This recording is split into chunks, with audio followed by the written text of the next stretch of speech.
Count it all joy. Count it all joy.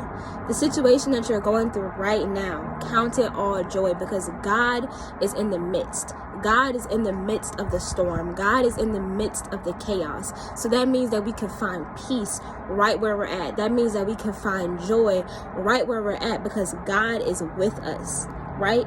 But we have to take a moment to stop and smell the flowers and realize that we are walking in answered prayers. Realize that God is with us. Realize that we're not alone. Realize that we won't be collapsed by the winds. We won't be collapsed by the waves, and that it's all okay.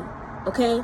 So take a moment to stop and breathe and realize and count it all joy, because we know that when we go through the testing of our faith, it builds endurance. These trials are building endurance. These trials are producing good fruit that not only we will be able to eat off, but other people will be able to eat off, right?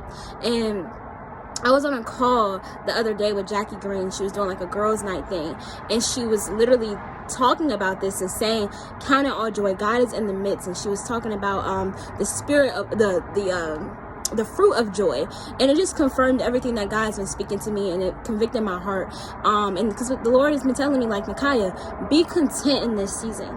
You don't have to continuously pray and ask me, where do you need to be, what do you need? You don't have to continuously ask me for these things, because for one, God already knows what we need before we even need it, right? The Bible tells us that.